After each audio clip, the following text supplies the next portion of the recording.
ইনি করলেন কি, পিঁপড়ার কাল্লাটাই ছেড়ে দিল। পিঁপড়ার কাল্লা ছেড়ে দিয়ে কয় এখন তোমার আল্লাহ রেখো, কাল্লাটা জোড়া দিয়ে দেখো দূর এখান থেকে। এই জন্য মানুষে না বসরা বালকের কি আরোপ করো না, এটাকে সজাগ করার জন্য, মানুষের জাগায় দিবার জন্য, জানায় দিবার জন্য উনি সুদূর এই আশিগুরের ভিতরে আপনাদের মেহনত করাই আনছে। কারণ মেহনত করলে মনে বেশি থাকে যখন সুবহানাল্লাহ। নাহলে তো 11 শরীফের জলসা ওখানে করবার পাইতো, বা খুব সুন্দর একটা প্লেসে করবার পাইতো। আসামের মানুষ তোমরা গৌসুল আজম চিনো না, 11 শরীফ কারে কয় তোমা করে পাতা নেই হ্যাঁ, এই জন্য তোমা করে দিয়ে কষ্ট করান লাগবে। তোমা করে একবেলা খাওন দেউন লাগবে, একবেলা দেউন যাব না। এইভাবে কঠিন পরিশ্রমের মাধ্যমে গৌসুল আজম তোমাকে মুখস্থ করাই দেন লাগবো। তারপরে তোমরা জানবা যে গৌসুল আজম কারে কয়। এরকম সুবহানাল্লাহ। তে জানা হোক, ইচ্ছা আছেন খুবই আপনাদের সম্মুখে বক্তব্য দেবার জন্য, কিন্তু 11 শরীফ আস্তে আস্তে গরমের সিজন হয়ে গেছে। কিছু কিছু বৃষ্টিও পড়বার চায়, কিছু কিছু গরমও করবার চায়, মাদ্দের থানে আবার মশায়ও চান্স নেয়। এই জন্য যেমন করে মানুষ খুব সুন্দরভাবে বসপার হইতেছে না, এদিক থেকে সেদিক হইতেছে। তো জানা হোক, তার মাঝখান দিয়েও আমরা ইবাদত বন্দিকে করে যাওয়া লাগবো। কারণ 2 দিনের জিন্দেগি নাগে একটু আরাম করে নিলেন, তাই আপনার হইলটা কি? খুব একটা আরাম করে নিলাম, এসির ভিতরে থাকলাম, বা আমরা এসির ভিতরে এখন নাই, উপরের ফ্যানটাও ভালো করে ঘুরতেছে না। তো এতে কইরা লাভ লোকসান তো আমি কিছু দেখি না। মরার দিন তো সবাই শীত হয়ে মরে আমি দেখি, মরার দিন তো ঠুট দুটে কালা হয়ে যায় আমি দেখছি। হাত পাগুলা সিধা হয়ে যায়, বেকা করা মুশকিল। হাঁ করে যদি মরছে মুখ বন্ধ করা মুশকিল, বন্ধ করে যদি মরছে খোলা মুশকিল। এই জন্য শেখ সাদী রহমতুল্লাহ বলছেন, সু আহাঙ্গে রফতান কুনাদে জানে পাক, চেবর তাখতে মুরদান চেব রুয়ে খাক। যখন মানুষের মৌত আসে না, মৌতে চিনে না যে রাজা কারা, প্রজা কারা, বাদশা কারা, মৌলবী কারা, হাজি কারা, গাজী কারা, দেখে কার গলার ভিতরে ইশকে নবীর মালা আছে। তারে যেমন একটা বাচ্চা দুধ খাইতে খাইতে ঘুমায় যায়, সেই আল্লাহর দরবারে তদরুর চলে যায়। যেরকম সুবহানাল্লাহ। তেরে হাত মে, তেরে হাত মে হাত मैंने दिया है,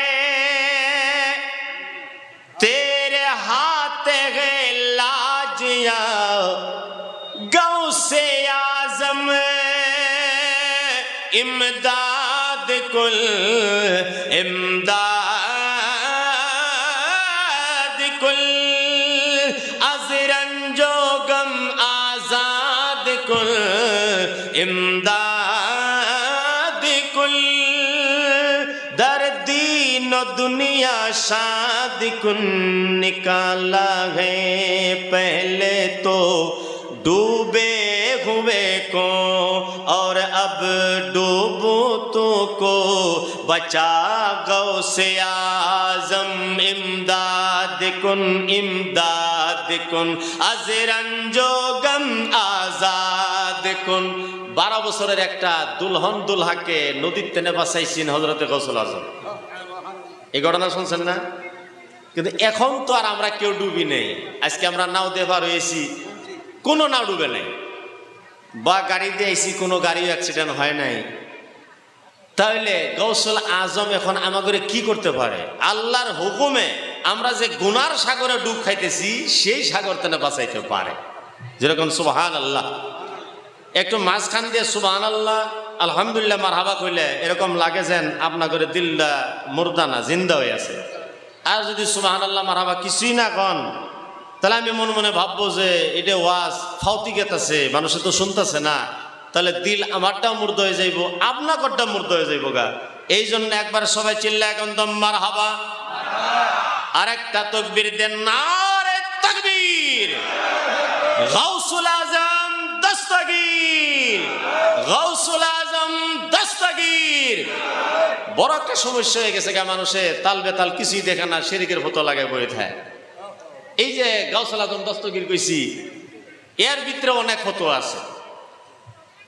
বা আমি যদি গাউসুল আজমের নামে জপানা জপি এইভাবে কই, গাউসুল আজম শায়ান লিল্লাহ, শেখ আব্দুল কাদির শায়ান লিল্লাহ। এর ভিতরে অনেক ফতোয়া যায়। এই বিষয়ে নিয়ে আমি একটা ঘটনার মধ্যে সম্মুখে রাখবো, কিন্তু তার আগে আর 3টা লাইন আপনাদের সম্মুখে রাখবার চাই। যদি আপনার করে ইচ্ছা আছে আরেকবার চিল্লায় কইতে হবে মারহাবা। বাবার মে ফসা হে সফিনা हमारा, बाबर में फंसा है सफीना हमारा, बचा गौ से आजम, बचा गौ से आजम, इमदाद कुन अजरंजो गम आजाद कुन, दर दीनो दुनिया शाद कुन, गौसुल आजम दस्तगीर। सुभान अल्लाह। এইভাবে এক ভক্ত জিকির করতেছে শায়ান লিল্লাহ, শায়ান লিল্লাহ। ইতিমধ্যে ওখান থেকে একজন আল্লাহর ওলির গুজার হয়, সে আল্লাহর ওলিও সেই বৈঠকে বসে।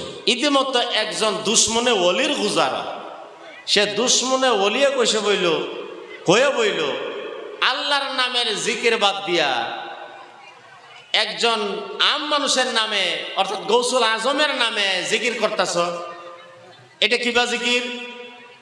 তোমার গৌসুল আজমে কি একটা পিঁপড়ার ঠ্যাং ছিঁড়ে দিলে জোড়া লাগাই দিবার পাবো? এই যে ছিঁড়ে দিলাম, জোড়া লাগাই দেখ। যদি জোড়া লাগাই দিবার পারে তাহলে বড় পীরের নামে জিকির চলবে, নাহলে চলবার দিমু না। এই বক্তব্য করছে কি জানেন? ঠ্যাং ছিঁড়ে দিলেন, ইনি করলেন কি পিঁপড়ার কাল্লাটাই ছিঁড়ে দিল। পিঁপড়ার কাল্লা ছিঁড়ে দিয়ে কয় এখন তোমার আল্লাহ রেখো, কাল্লাটা জোড়া দিয়ে দেখ। কি কইছে? তোমার আল্লাহ রেখো, কাল্লাটা জোড়া দিয়ে দেখ। এখন তো ফাইসে গেছে, আটকে গেছে, কারণ আল্লাহ তো সঙ্গে সঙ্গে কোনো রেজাল্ট দেয় না, যেরকম দেয়। এখন মহান রাব্বুল আলামিনে এই পিঁপড়ার কাল্লা জোড়া দিবার লাগে কোনো ঠেকা পড়ে নাই।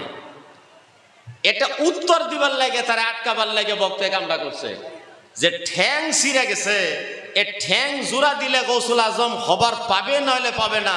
তাহলে এই গলাটারে জোড়া দিয়ে দেখ, যদি জোড়া দিয়ে দেয় তাহলে তোমার আল্লাহ দেখ।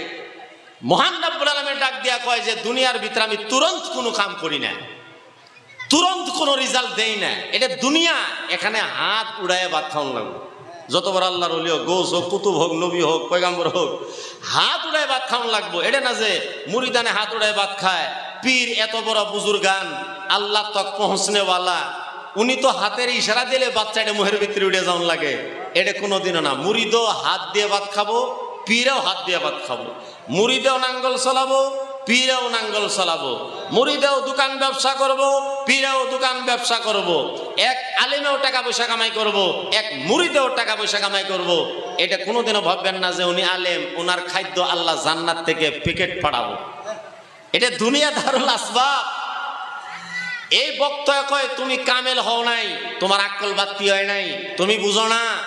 আল্লাহ রাব্বুল আলামিন এই দুনিয়াটাকে দারুল আসবাব বানাইছে। এখানে অস্ত্র দিয়ে, ওসিলা দিয়ে চলন লাগবো। জোরে কোন মারহাবা। এখানে সবসময় কেরামতের দিশায় থাকো না যে বড় পীর আব্দুল কাদের জিলানির কেরামত দেখমু তো মানমু, হুজুর আব্দুল গনি রহমাতুল্লাহ আলাইহির কেরামত 2-4টা দেখমু তো মানমু। এই কেরামত দেখার বর্ষায় থাকতো না, এখানে কেরামত নাও দেখাবার ভাই। যেরকম সুবহানাল্লাহ। একজন আল্লাহর ওলি বেমারি হইয়া শহীদ হয়ে যাইতে পারে, একজন আল্লাহর ওলি অ্যাক্সিডেন্ট হয়ে মরেও যাইতে পারে, একজন আল্লাহর ওলি বসন্ত কলেরা বেমারে মরেও যাইতে পারে। এই বললে মুরিদান কোনোদিন কবর পাবো না যে আমার মুর্শিদ কামেল না, কামেল হলে বেমার থেকে বাঁচবার পাইতো। মহান রাব্বুল আলামিন বলেন এটা দুনিয়া দারুল আসবাব। এখানে তোমার যেমন বেমার হবো তোমার পীরেরও হইতে পারে। এই বললে তোমার পীর যে কামের না, এটা তুমি কোনোদিনও ভাইবো না। তোমার পীর বেমারি হয়ে বসে আছে, তোমার পীরেরই বেমার ভালো হয় না, কিন্তু পীরের ওসিলায় দোয়া করলে হয়তো বা তোমার বেমার ভালো হয়ে যাইব। তুমি তোমার চিন্তা করো। যেরকম সুবহানাল্লাহ। পীরের চিন্তা করো না। এটা দুনিয়া দারুল আসবাব হয়। এখানে কার কোন ব্যতিক্রম হয়ে যাব কেউ বলতে পারে না। যেরকম বলতে পারে আমি ওয়াজ করতে করতে আমার হাই প্রেশার উঠে যেতে পারে, আপনি ওয়াজ শুনতে শুনতে আপনার লো প্রেশার উঠে যেতে পারে। এই ভিতরে কবার নাই, প্রশ্ন করবার নাই। যেরকম মারহাবা।